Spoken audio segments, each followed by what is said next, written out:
Welcome to No Apologies on Beck, where we are unafraid to speak the truth. I am your host, Rick Becker, our co-host, Lori Hintz. Hello there. It's another new week. I know. Feeling fresh and good. Yeah, and we've got a great guest tonight. I love this guy. I think he is so interesting, and he is very, I think, influential. Yeah, He is yes. a significant player in the world of politics. I agreed. And Yeah. very, very connected. He's very, very in tune with everything that's going on. He is indeed, so I you'll like have that. to stick around.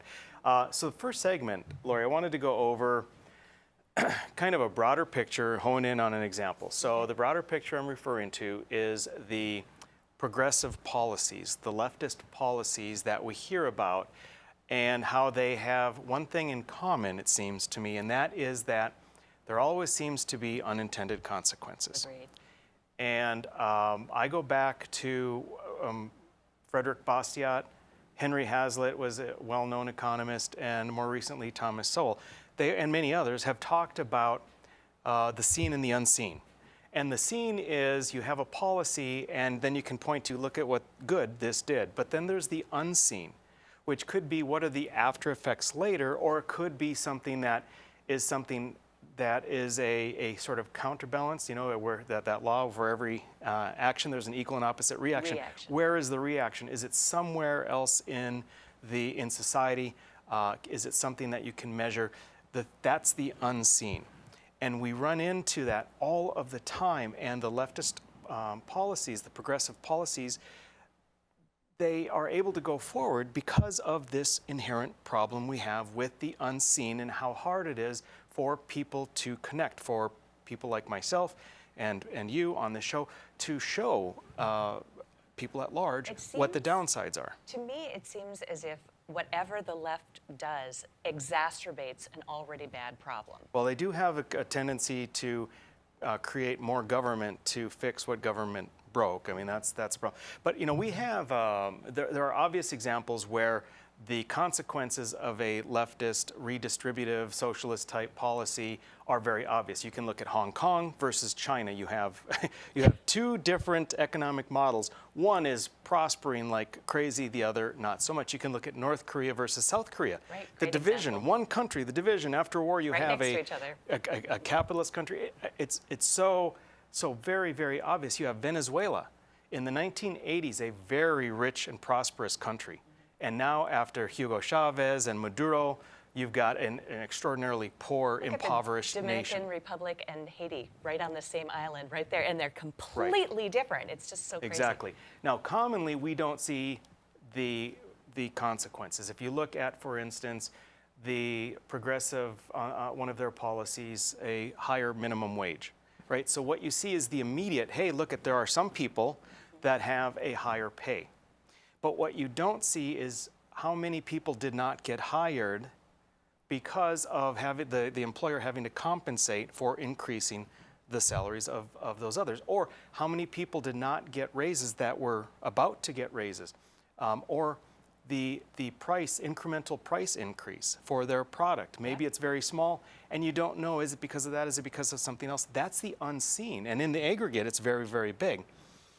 But now we have an example, I think, that's very clear that I want to point out. And that is, go ahead and pull up our first story. It's from Wall Street Journal. And we're talking about the crime wave. And they go on in this article to talk about how the crime wave is every bit as bad as we think. Over 2020 and 2021, there has been a huge spike in crime. The largest ever single-year homicide spike occurred in 2020. And 2021 is appearing to match that. You've got a large number of cities that already, as of this time, have I guess, met their record homicide, and so clearly are going to exceed it. Those include Louisville, Indianapolis, Columbus, Austin, Tucson, St. Paul, Portland, Albuquerque, Fayetteville, and then there are a lot of other cities that are right on the borderline, Memphis, Milwaukee, Jacksonville, Denver, Cleveland, Wichita. Minneapolis appears to be about ready to tie it. They're looking to tie their record. Now, the issue here, and the reason this Wall Street Journal article says it's every bit as bad as you think, is because we hear it downplayed. And we hear in the aggregate nationwide, the homicide rate isn't any worse than it was in the 90s. The problem is that you have places like Bismarck and places, you know, all the offsetting the. they're offsetting. So you have these bigger cities, and they're just on a rampage. Now, these bigger cities also happen to be where the defund the police policies have been put and in often place. Democrat run. Well, absolutely. Our next story comes from MSN.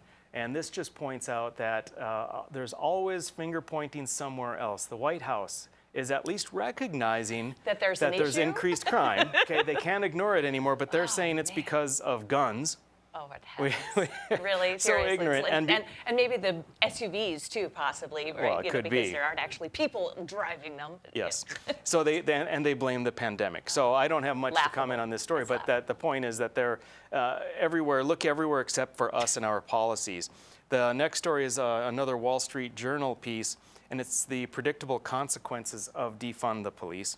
And it really didn't take all that long, really, after they implemented this for there to be results. It didn't. Shockingly. It didn't. In this particular story, they're talking about the mayor of Oakland and how that person was very much a pro-defund the police type of person, but she just could no longer look away at the increasing number of homicides. And I think based on when this story was written just a few days ago, the weekend prior, there were 3 murders. One was a 1-year-old who was just a bystander sleeping in a car seat.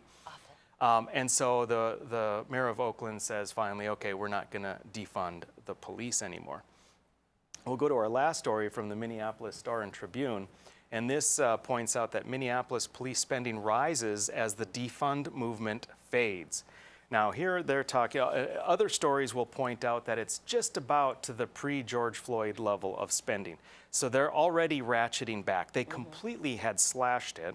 Wow. They in June, you recall, Lori, that we had on our show, we talked about the vote in Minneapolis. And if I remember correctly, it was 44% that voted in favor to defund the police. Thinking which to myself, to me was shockingly high. I was shocked too. I remember that being super high. Right. But you know, nevertheless, they're pointing out that you know, it's 56% that voted against, or 58, whatever it was. And so they thought that that was a significant enough number. Also, with polling, they recognize that many of the people that were opposed to it were the blacks in Minneapolis. And so this whole being about Black Lives Matter, being race about at all. Right, it had nothing to do with race, and it's actually the people in the more concerning neighborhoods of Minneapolis that most want police well funded. And Stands to reason to yes, me. absolutely. Common And sense. so we're seeing that is changing significantly. There's a lot of backpedaling. There are folks on the Minneapolis City Commission that have expressed great disappointment. They verbalized resistance. However, when Mayor Frey put it forth, there's no resistance at all, because they know politically that they can't do anything about it, but they don't want to speak in favor of funding the police for fear of alienating their far left constituents.